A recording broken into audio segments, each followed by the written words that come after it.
Good evening, America. This is Ujjan Sanyal from Channel 12 Newscast. Last night, on December 7th, 1941, the United States suffered a devastating surprise attack on Pearl Harbor, Hawaii. At approximately 7:59 a.m., hundreds of Japanese aircraft struck the U.S. Pacific Fleet without warning. In just under 2 hours, the attack killed over 2,400 Americans, wounded 1,100 more, and destroyed or damaged nearly 20 ships and 300 aircrafts. Today, we take you through the horror of that day, the stories of those who lived through it, and the historic response from President Roosevelt himself. Let's visit a horrifying radio message from the attacks yesterday. This is Sergeant Darren Guo, reporting from Pearl Harbor. The sky is black, filled with Japanese planes. They come in wave after wave. The torpedoes are slamming into the battleship. The USS Arizona was exploded in a massive fireball. The men are jumping in the water. It feels like burning oil. Civilian and sailors are running for cover. The destruction is immeasurable right now. We're hearing this is a coordinated surprise attack. The Japanese hit us when we least expected it. I can see Oklahoma rolling over. This is absolute hell. What a terrifying scene. Now we go to the on-the-scene radio reporter Pranav Singh for live coverage from the aftermath of the chaos. Thanks, Mr. Vigil, for joining us today. And I know it takes a lot of courage. Could you tell us more about your experience that morning? I was so scared. I was waking up, I was making breakfast, and I heard this terrible roar outside. I ran outside, I saw dozens of planes with red circles on their wings driving straight down.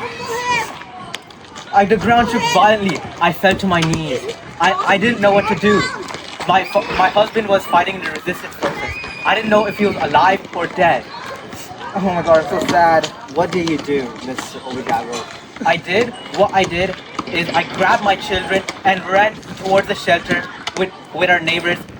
But when I looked up at the sky, it was raining fire and metal. Oh my god. It was the most terrifying day of my life. We lost so many good people that day. Oh my god, I'm so sad. What about your husband, Miss Vigil? My husband, he survived, but many I loved did not. Back to the studio to Ujjan Sanyal, and he'll be the story from now on. Alright, now let's see how this attack took place. Let's start with the beginning.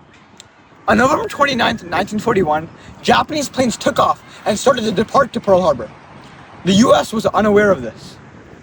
A month later, at 7:55 a.m., planes were heard above, dropping bombs and destroying 20 naval ships and more than 300 planes, and more than 2,000 crew members, devastating the harbor. News of the attack spread instantly and reached President Franklin D. Roosevelt, making him give the Day of Infamy speech a day later. At 7:55 a.m., the first wave struck. By 8:10 a.m., USS Arizona has exploded, killing over 1,100 sailors instantly. At 8:40 a.m., a second wave hit. By 9:45 a.m., it was finished. In less than 2 hours, the Pacific Fleet was crippled. 2,403 Americans are now dead. The next morning, President Roosevelt addressed the stunned nation. Back to you in the studio. We now go to President Franklin D. Roosevelt. My fellow Americans, I stand before you as Franklin Delano Roosevelt, President of the United States, at a moment of great trial for our nation. Yesterday, the United States endured a sudden and deliberate assault at Pearl Harbor. This attack was meant to shake our confidence and weaken our spirit, but instead has revealed the strength, courage, and unity of the American people. In the midst of destruction, our sailors, soldiers, and civilians showed bravery worthy of the highest honor, reflecting the true character of this country. We did not seek this conflict. We did not ask for war. Even so, we will meet this challenge with discipline, resolve, and a clear sense of purpose. Every American has a role to play. Our factories, our farms, our families, and our fighting forces will stand together as one nation.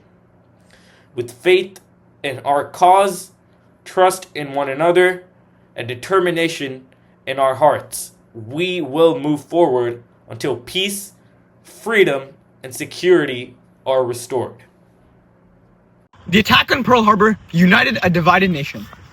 Within hours, the day of tragedy will become the spark that moves America into World War II.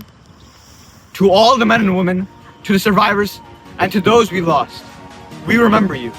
We honor you. This is your nightly newscast. Ujan Sanyal from Channel 12 signing off. Good night, and God bless America.